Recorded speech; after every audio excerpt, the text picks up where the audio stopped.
जिंदगी में कई बार ऐसे मोड़ आते हैं जब हमें समझ नहीं आता कि क्या सही है क्या गलत, हमारा असल मकसद क्या है, हम ये सब तकलीफें क्यों उठाते हैं। हजारों साल पहले कुरुक्षेत्र के युद्ध के मैदान में अर्जुन भी कुछ ऐसे ही सवालों से जूझ रहे थे, और तब श्री कृष्ण ने उन्हें जो राह दिखाई वही है भगवद गीता।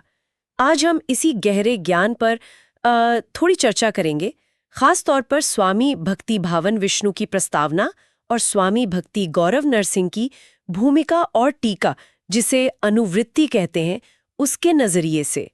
ये सिर्फ एक, आप कह सकते हैं, पुरानी कहानी नहीं है, इसे वास्तविकता का विज्ञान भी कहा गया है। एक ऐसा ज्ञान जो हमारी रोजमर्रा की उलझनों को सुलझाने में मदद कर सकता है। तो चलिए इसे समझने की कोशिश करते हैं। बिल्कुल। और इन स्रोतों का मतलब स्वामी भक्ति गौरव नरसिंह का खास जोर इस बात पर है कि गीता का लक्ष्य सिर्फ ये नहीं कि हम अतीत के बारे में जान लें, बल्कि असल मकसद है चेतना के एक ऊंचे स्तर पर पहुंचना, एक ऐसी समझ जगाना जिससे हम अपने असली स्वरूप को यानी आत्मा को पहचान सकें और ये जो दुनिया के बंधन है, सुख दुख मोह माया, इनसे ऊपर उठ सकें। ये असल में आत्म साक्षात्कार का मतलब खुद को जानने का एक प्रैक्टिकल रास्ता है। तो सबसे पहले ये समझते हैं कि गीता आखिर है क्या। हमारे स्रोत बताते हैं कि ये दुनिया का शायद सबसे पुराना और सबसे ज्यादा पढ़ा जाने वाला ईश्वरवादी ग्रंथ है, करीब 5000 साल पुराना। और ये महाभारत जो इतना बड़ा महाकाव्य है, उसी का एक अहम हिस्सा है जी। लेकिन ये कोई आम किताब नहीं है, ऐसा कहा गया है। इसमें किसी इंसान की मतलब कोरी कल्पना या फिलॉसफी नहीं है, नहीं, बल्कि आत्मा का स्वभाव, भक्ति योग का विज्ञान और खुद श्री कृष्ण, जिन्हें परम सत्य माना गया है, उनके बारे में गहरा ज्ञान है। और दिलचस्प बात यह है कि इसका पहला शब्द ही धर्म है। हाँ, और यहाँ धर्म शब्द पर ध्यान देना जरूरी है। इसका मतलब सिर्फ रिलीजन या फेथ समझ लेना वो शायद इसकी गहराई को कम कर देगा। जैसा कि स्वामी भक्ति गौरव नरसिंह अपनी टीका में साफ करते हैं, यहाँ धर्म का मतलब है वो सबसे ऊंचा कर्तव्य या वो असली गुण जो हर जीव का स्वाभाविक स्वभाव है। इसे सनातन धर्म कहा गया है। सनातन धर्म जी, ये कोई पंथ या संप्रदाय नहीं है, ये वो काम है या वो समझ है जो हमारी चेतना को परम सत्य से यानी ईश्वर से जोड़ती है। ये एक तरह का आध्यात्मिक विज्ञान है, सत्य को अनुभव करने का एक तरीका। और स्रोत ये भी इशारा करते हैं कि गीता का संदेश तो शाश्वत है, हमेशा एक जैसा रहता है, पर बदलते वक्त के साथ हमें उसे समझने के लिए नए नजरिए, नई टीकाओं की जरूरत पड़ती है, ताकि वो आज भी उतना ही प्रासंगिक रहे। अच्छा, तो चलिए अब उस माहौल को समझते हैं जिसमें गीता कही गई। कुरुक्षेत्र का युद्ध, ये कहानी तो शायद बहुतों ने सुनी होगी। हस्तिनापुर के राज सिंहासन के लिए दो परिवारों के बीच का झगड़ा था। पांडव और कौरव चचेरे भाई थे। जी बिल्कुल। बहुत कोशिशें हुई कि शांति हो जाए, पर बात बनी नहीं। और श्री कृष्ण, जो भगवान माने जाते हैं और पांडवों के दोस्त और रिश्तेदार भी थे, उन्होंने तय किया कि वो युद्ध में हथियार नहीं उठाएंगे, लेकिन अर्जुन का सारथी बनना उन्होंने मान लिया। हाँ, ये बहुत महत्वपूर्ण बात है। और फिर कुरुक्षेत्र के मैदान में जब दोनों सेनाएं बिल्कुल आमने सामने खड़ी थीं, ठीक युद्ध शुरू होने से पहले अर्जुन ने सवाल पूछे और कृष्ण ने जवाब दिए। वही गीता है। सिर्फ भारत में ही नहीं, पश्चिम के विचारक भी, जैसे एमरसन, वो भी इससे बहुत प्रभावित हुए हैं। उन्होंने लिखा था कि इसे पढ़कर लगा जैसे एक पूरा साम्राज्य ही हमसे बात कर रहा हो, एक प्राचीन बुद्धिमत्ता की आवाज। ये समझना बहुत जरूरी है, और टीकाकार इस पर काफी जोर देते हैं कि कुरुक्षेत्र का युद्ध सिर्फ जमीन के टुकड़े के लिए नहीं था। ये असल में इंसानी कमजोरियों का युद्ध था। लालच, ईर्ष्या, अपने परिवार से गलत किस्म का मोह, और सबसे बढ़कर खुद को सिर्फ ये शरीर मान लेना, जिसे देहात्म बुद्धि कहते हैं। देहात्म बुद्धि, हाँ जी। ये उन लड़ाइयों से बहुत अलग हैं जो अक्सर मजहबी कट्टरता या इस सोच पर लड़ी जाती हैं कि बस हम सही हैं और भगवान हमारी तरफ है। इस मानसिकता को स्रोतों में थियोलॉजी ऑफ कन्वीनियंस या सुगमता का सिद्धांत कहा गया है, मतलब अपनी सहूलियत के हिसाब से धर्म की व्याख्या कर लेना। अच्छा। कुरुक्षेत्र की असली अहमियत लड़ाई में नहीं, बल्कि उस लड़ाई के बीच दिए गए गीता के उपदेश में है। ये उपदेश हमें रास्ता दिखाता है कि कैसे हम अपनी इन कमजोरियों से ऊपर उठ सकते हैं, चाहे बाहर के हालात कितने भी मुश्किल क्यों ना हो। तो अब हम उस क्षण पर आते हैं जो बिल्कुल निर्णायक था, युद्ध के मैदान में अर्जुन श्री कृष्ण से कहते हैं कि रथ को दोनों सेनाओं के बीच ले चलिए ताकि मैं देख सकूं कि कौन कौन मुझसे लड़ने आया है। लेकिन जैसे ही अर्जुन अपने सामने अपने ही लोगों को देखते हैं, गुरु द्रोणाचार्य, पितामह भीष्म, भाई, बेटे, दोस्त, उनका हौसला एकदम टूट जाता है। जी। स्रोत बताते हैं कि उनका शरीर कांपने लगता है, मुंह सूख जाता है और उनका वो मशहूर गांडीव धनुष वो हाथ से फिसलने लगता है। गांडीवम स्रंसते हस्तात, श्लोक 1.29। हाँ, वो कहते हैं कि ऐसी लड़ाई में मुझे कोई भलाई नहीं दिखती, न मुझे जीत चाहिए, न राजपाट, न कोई सुख। मतलब वो पूरी तरह से टूट चुके थे। अर्जुन यहाँ एक बहुत गहरे मानसिक और नैतिक संकट में फंस जाते हैं। एक तरफ क्षत्रिय हैं तो लड़ना उनका कर्तव्य है, उनका स्वधर्म है। दूसरी तरफ वो एक इंसान है और अपने ही प्रियजनों पर तीर चलाना उन्हें पाप लगता है, असंभव सा लगता है। वो तर्क भी देखते हैं कि इससे तो कुल का नाश होगा, अधर्म फैलेगा, पूरी सामाजिक व्यवस्था बिगड़ जाएगी। हाँ, ये सब तर्क वो देते हैं। और एक दिलचस्प बात ये भी है कि वो श्री कृष्ण को अलग अलग नामों से पुकारते हैं, जैसे ऋषिकेश मतलब इंद्रियों के स्वामी, अच्युत जो कभी चूकते नहीं, केशव। टीकाकार बताते हैं कि ये सिर्फ नाम नहीं है, अर्जुन मानो अनजाने में ही कृष्ण की उन शक्तियों को याद कर रहे हैं जो उन्हें इस भ्रम और दुख से बाहर निकाल सकती हैं। अच्छा, ये जो स्थिति है, ये जो द्वंद्व है, कहीं ना कहीं हम सब अपनी जिंदगी में महसूस करते हैं ना, जब हमारा फर्ज और हमारी भावनाएं आमने सामने आ जाती हैं। अर्जुन का दुख सिर्फ उनका नहीं बल्कि हम सबका, पूरी मानवता के सनातन संघर्ष का प्रतीक है। और यहीं से अर्जुन के इस गहरे दुख के जवाब में गीता का असली उपदेश शुरू होता है। श्री कृष्ण पहले तो अर्जुन को थोड़ा फटकारते हैं, उनकी इस कमजोरी के लिए, इस कायरता के लिए। वो कहते हैं कि जो बुद्धिमान होते हैं वो न तो जीने वालों के लिए शोक करते हैं, न मरने वालों के लिए। अशोचान निवशोषत्वम नानु शोचंती पंडिता, श्लोक 2.11। हाँ, ये सुन के अर्जुन चौंक गए होंगे। बिल्कुल। और फिर वो सबसे बुनियादी, सबसे गहरी सच्चाई बताते हैं, आत्मा की अमरता। कृष्ण कहते हैं कि ऐसा कभी नहीं था कि मैं, तुम या ये सारे राजा नहीं थे, और ऐसा भी कभी नहीं होगा कि भविष्य में हम नहीं होंगे। नत्वे वाहम जातु नासम, श्लोक 2.12। मतलब आत्मा हमेशा से है और हमेशा रहेगी। हाँ, ये गीता के सबसे मौलिक, सबसे बुनियादी उपदेशों में से हैं। श्री कृष्ण यहाँ शरीर और आत्मा का फर्क बिल्कुल साफ कर देते हैं। शरीर बदलता है, जन्म लेता है, बूढ़ा होता है, मर जाता है, ये नश्वर है। लेकिन आत्मा, वो अजर है, अमर है, हमेशा रहने वाली है। अजो नित्यः शाश्वतो वयम पुराणो, श्लोक 220। उसे न हथियार काट सकते हैं, न आग जला सकती है। नैनम चिंदन्ति शस्त्राणि, श्लोक 223। बिल्कुल, न पानी भिगो सकता है, न हवा सुखा सकती है। जैसे हम पुराने फटे कपड़े उतारकर नए पहन लेते हैं ना, ठीक वैसे ही आत्मा एक शरीर छोड़कर दूसरा नया शरीर धारण कर लेती है। वासांसी जी राणी यथा विहाय, श्लोक 222। शरीर खत्म हो जाता है पर आत्मा अविनाशी है, शाश्वत है। ये समझना कि हम सिर्फ ये शरीर नहीं है बल्कि एक शाश्वत आत्मा है, ये तो सोच को पूरी तरह बदल सकता है। लेकिन ये आत्मा है कैसी? क्या हम उसे देख सकते हैं, महसूस कर सकते हैं?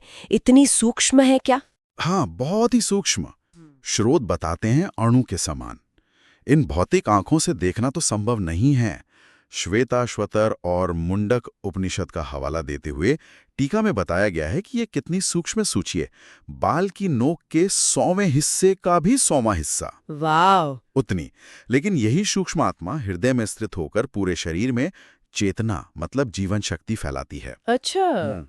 ये ज्ञान उस सोच को सीधी चुनौती देता है जो मानती है कि जीवन बस कुछ केमिकल्स का संयोग है या पदार्थ से अपने आप पैदा हो गया। गीता और ये स्रोत कहते हैं नहीं, जीवन सिर्फ जीवन से ही आ सकता है। लाइफ कम्स फ्रॉम लाइफ, और सभी जीवों का जो मूल स्रोत है वो स्वयं श्री कृष्ण है। ये समझ हमें मौत के डर से और दुनियावी नुकसान के शोक से आजाद कर सकती है। अच्छा, अगर आत्मा अमर है और शरीर नश्वर, तो फिर कर्म करने की मतलब कुछ करने की जरूरत ही क्या है? अर्जुन भी कुछ ऐसा ही सवाल पूछते हैं अध्याय 3 की शुरुआत में। वो कहते हैं कि अगर ज्ञान कर्म से बेहतर है, अगर बुद्धि श्रेष्ठ है, तो फिर आप मुझे इस भयानक युद्ध जैसे कर्म में क्यों धकेल रहे हैं? जायसी चेत कर्मणस्ते मता बुद्धिर जनार्दन 3.1। ये सवाल तो बहुत लोगों के मन में आता होगा। हाँ, बिल्कुल, ये बहुत स्वाभाविक और महत्वपूर्ण सवाल है। श्री कृष्ण इसके जवाब में 2 मुख्य रास्ते बताते हैं। एक है ज्ञान योग, मतलब ज्ञान के जरिए खुद को समझने का रास्ता, और दूसरा है कर्म योग, यानी कर्म करते हुए भी उससे बंधे बिना रहने का रास्ता। वो अर्जुन को कर्म योग का पालन करने की सलाह देते हैं और इसके 3 मुख्य पहलू बताते हैं। पहला, अपना स्वाभाविक कर्तव्य निभाओ, जिसे स्वधर्म कहते हैं। अर्जुन क्षत्रिय हैं तो उनका धर्म है अन्याय के खिलाफ लड़ना, स्वधर्ममपि चावेक्ष 2.31। दूसरा, कर्म करो पर उसके फल की इच्छा मत करो, कर्मण्येवाधिकारस्ते मा फलेषु कदाचन 2.47। तुम्हारा अधिकार सिर्फ कर्म करने में है, उसके नतीजे पर नहीं। और तीसरा, सफलता मिले या असफलता दोनों में एक जैसा भाव रखो, सम रहो, समत्वम योग उच्यते 2.48। इसी समता को योग कहा गया है। फल की इच्छा किए बिना काम करना, ये सुनने में तो बहुत अच्छा लगता है, पर क्या ये वाकई मुमकिन है? हम तो हर काम किसी न किसी नतीजे की उम्मीद से ही करते हैं। हाँ, मुश्किल जरूर लगता है पर नामुमकिन नहीं। श्री कृष्ण समझाते हैं कि असल में कर्म अपने आप में बंधन का कारण नहीं है, बल्कि उस कर्म से जुड़ी हमारी आसक्ति, हमारी इच्छाएं वो बंधन का कारण बनती हैं। वो कर्म, विकर्म और अकर्म का भेद बताते हैं। कर्म यानी वो काम जो शास्त्र या हमारे कर्तव्य के अनुसार हैं। विकर्म यानी गलत काम, पाप कर्म। और अकर्म वो स्थिति है जब हम कर्म करते हुए भी उसके फल से या कर्तापन के भाव से मुक्त रहते हैं, मानो हम कर ही नहीं रहे। अच्छा, अकर्म। जी, कर्मयोग का मतलब है कुशलता से कर्म करना, योगः कर्मसु कौशलम 2.50, और उसे एक यज्ञ की तरह ईश्वर को यानी विष्णु या कृष्ण को समर्पित करके करना, यज्ञार्थात कर्मणोन्यत्र 3.9। जब हम कर्म ईश्वर की खुशी के लिए बिना अपनी निजी इच्छा के करते हैं तो वो कर्म हमें बांधता नहीं बल्कि मुक्ति की ओर ले जाता है। इसीलिए कृष्ण जोर देते हैं कि दूसरों का कर्तव्य अपनाने की कोशिश करने से अच्छा है कि अपने स्वाभाविक कर्तव्य, अपने स्वधर्म का पालन करते हुए मर भी जाना बेहतर है, क्योंकि दूसरे का रास्ता खतरनाक हो सकता है। स्वधर्मे निधनम श्रेयः परधर्मो भयावह 3.35। और ऐसे व्यक्ति के लक्षण क्या होते हैं जो इस तरह से कर्म करता है, जो सुख दुख में समान रहता है? उसे स्थित प्रज्ञा कहा गया है ना? बिल्कुल, स्थित प्रज्ञा मतलब जिसकी बुद्धि स्थिर है। अर्जुन पूछते भी हैं कि ऐसा व्यक्ति कैसे बोलता है, कैसे बैठता है, कैसे चलता है, तो कृष्ण बताते हैं कि ऐसा व्यक्ति मन में उठने वाली सारी भौतिक इच्छाओं को त्याग देता है, आत्मा में ही संतुष्ट रहता है, दुकाने पर परेशान नहीं होता, सुख की लालसा नहीं करता, राग, भय और क्रोध से मुक्त होता है, और सबसे महत्वपूर्ण, वो अपनी इंद्रियों को विषयों से उसी तरह खींच लेता है जैसे कछुआ अपने अंगों को खोल के अंदर समेट लेता है। यदा संहरते चायम कूर्मो अंगानी वीव सर्वशः 2.58। इंद्रियों को वश में करना, यहीं पे शायद सबसे बड़ी चुनौती आती है। अर्जुन एक और बहुत ही प्रैक्टिकल सवाल पूछते हैं कि ऐसा क्यों होता है कि इंसान न चाहते हुए भी पाप कर बैठता है, गलत काम कर देता है, जैसे कोई उसे जबरदस्ती उस तरफ धकेल रहा हो। अथ केन प्रयुक्तो अयम पापम चरति पुरुषः 3.36। ये अनुभव तो शायद हम सबने कभी न कभी किया होगा। हाँ, क्या खूब सवाल है ये। और श्री कृष्ण का जवाब उतना ही सीधा और गहरा है। वो कहते हैं ये काम है। काम एष क्रोध एष 3.37। यहाँ काम का मतलब है तीव्र भौतिक इच्छा, वासना, लस्ट। ये रजोगुण से पैदा होता है। रजोगुण मतलब सक्रियता, जुनून, इच्छाओं का गुण। और जब ये तीव्र इच्छा पूरी नहीं होती तो यही काम क्रोध में बदल जाता है। कृष्ण इसे हमारा सबसे बड़ा दुश्मन बताते हैं। ये कभी संतुष्ट न होने वाला महाशनो और सब कुछ निगल जाने वाला महापापमा शत्रु है। ये हमारे विवेक को ढक लेता है। तो ये दुश्मन रहता कहाँ है और इसे जीता कैसे जाए फिर? कृष्ण बताते हैं कि इसके अड्डे हैं हमारी इंद्रियां, हमारा मन और हमारी बुद्धि। इंद्रियाणी मनोबुद्धिर रस्याधिष्ठानम उच्यते 3.40। ये इन्हीं के जरिए हमारे ज्ञान को, हमारी सही समझ को ढक लेता है। एतेर्विमोहयत्येष ज्ञानम आवृत्य देहिनम 3.40। इसे जीतने का तरीका कृष्ण ने क्रम बताते हैं। सबसे पहले अपनी इंद्रियों को काबू में करो, तस्मात्वम इंद्रियाणि आदो नियम्य 3.41। फिर वो बताते हैं कि इंद्रियां शरीर से श्रेष्ठ हैं, इंद्रियों से श्रेष्ठ मन है, मन से श्रेष्ठ बुद्धि है, और जो बुद्धि से भी परे है वो है आत्मा। इंद्रियाणि पराण्याहु यो बुद्धे परतस्तु सह 3.42-43। आत्मा सबसे श्रेष्ठ है। जी, तो तरीका यह है कि बुद्धि के द्वारा मन को वश में करो और आत्मा के ज्ञान से अपनी असली पहचान के ज्ञान से बुद्धि को मजबूत करो। श्री कृष्ण साफ कहते हैं कि काम को पूरा करके उसे शांत करने की कोशिश करना वैसा ही है जैसे आग में घी डालना, वो और भड़केगा। इसे सिर्फ ऊंची समझ, आध्यात्मिक बल और अभ्यास से ही जीता जा सकता है। अब अध्याय 4 की शुरुआत में एक ऐसी बात आती है जो सोचने पर मजबूर कर देती है। जी। श्री कृष्ण कहते हैं कि ये जो योग का विज्ञान वो अर्जुन को बता रहे हैं, ये कोई नई बात नहीं है। उन्होंने इसे बहुत बहुत पहले सूर्यदेव विवस्वान को सिखाया था, फिर विवस्वान ने मनु को, मनु ने इक्ष्वाकु को। इस तरह ये ज्ञान गुरु शिष्य परंपरा से यानी परंपरा से आगे बढ़ा। लेकिन वक्त के साथ ये परंपरा टूट गई और ज्ञान लगभग लुप्त सा हो गया। इमं विवस्वते योगम स काले नेह महता योगो नष्टः परंतपः 4.12। जी, परंपरा का टूटना। हाँ, और अब क्योंकि अर्जुन उनके भक्त भी हैं और दोस्त भी, इसलिए वो ये परम रहस्यमयी ज्ञान उसे फिर से बता रहे हैं। भक्तोसि में सखा चेति रहस्यम हेतुदुत्तमम 4.3। हाँ, ये गीता के दिव्य और प्राचीन स्रोत की तरफ एक बहुत बड़ा इशारा है। जी। ये कोई महज इंसानी फिलॉसफी नहीं है। हाँ, और यहाँ परंपरा का महत्व कितना साफ दिखता है ना?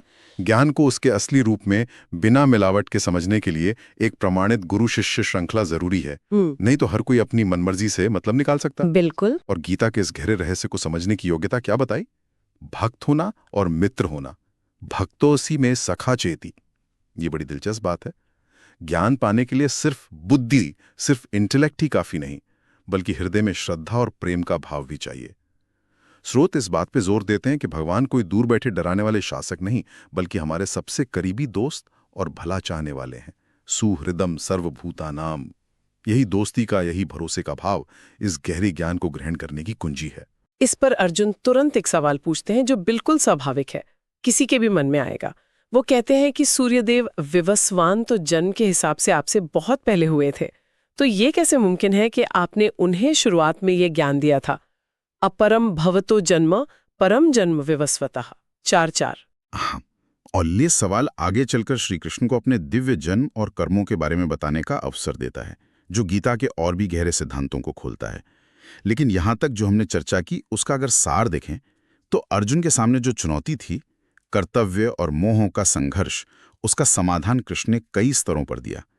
पहले आत्मा और शरीर के फर्क को समझाकर शोक और मोह से ऊपर उठने को कहा। हाँ। फिर फल की चिंता किए बिना अपना कर्तव्य, अपना स्वधर्म निभाने का रास्ता दिखाया, कर्मयोग। फिर उस रास्ते की सबसे बड़ी रुकावट यानी काम या तीव्र इच्छा को पहचानकर उसे जीतने का तरीका बताया। और आखिर में ये बताया कि ये ज्ञान कोई नया नहीं बल्कि शाश्वत है, जो परंपरा से ही सही रूप में मिल सकता है। तो आज हमने गीता के शुरुआती अध्यायों से कुछ बहुत अहम मोती चुने हैं। आत्मा अमर है, शरीर नश्वर है, बिना आसक्ति के अपना फर्ज निभाना ही योग है। हमारी असली लड़ाई अक्सर बाहरी दुश्मनों से ज्यादा भीतरी शत्रुओं जैसे काम से होती है, और ये ज्ञान बहुत प्राचीन और दिव्य है। तो इन सब का निचोड़ क्या निकाला जा सकता है? निचोड़ मेरे विचार में ये है कि जिंदगी की उलझनों, मुश्किल फैसलों और नैतिक दुविधाओं के बीच गीता एक साफ रास्ता दिखाती है। ये रास्ता आत्मज्ञान से शुरू होता है। खुद को शरीर नहीं, आत्मा समझना। फिर कर्तव्य परायणता आती है, अपना स्वधर्म निभाना, फल की चिंता किए बिना, और ईश्वर के प्रति समर्पण, अपने कर्मों को एक यज्ञ की तरह करना। अर्जुन के उस आखिरी सवाल के जवाब में कृष्ण जो कहते हैं ना, बहुनी में व्यतीतानी जन्मानी तवश्चार्जुन 4.5, कि वो अपने और अर्जुन के बहुत से जन्मों को जानते हैं, पर अर्जुन भूल चुका है। ये परम चेतना यानी ईश्वर और व्यक्तिगत आत्मा के बीच के एक बुनियादी फर्क को उजागर करता है, और ये आगे आने वाले और भी गहरे दार्शनिक विचारों के लिए मतलब जमीन तैयार करता है। ये दिखाता है कि असली ज्ञान सिर्फ तर्कों से नहीं बल्कि एक उच्चतर चेतना से जुड़ने पर ही मिलता है। और जाते जाते हमारे सुनने वालों के लिए एक विचार छोड़ जाते हैं। श्रोत इस बात पर जोर देते हैं कि गीता के शाश्वत संदेश को आज के संदर्भ में समझने की जरूरत है। जिंदगी के सवाल तो आज भी वही है, मेरा कर्तव्य क्या है, दुख क्यों है, जीवन का उद्देश्य क्या है। तो आज के इस भागदौड़ भरी जटिल दुनिया में गीता का कौन सा सिद्धांत आपको सबसे ज्यादा प्रासंगिक लगता है, या शायद सबसे ज्यादा चुनौतीपूर्ण? चाहे वो स्वधर्म का पालन हो, कर्मफल का त्याग हो, या काम पर विजय पाना हो, इस पर सोचा जा सकता है।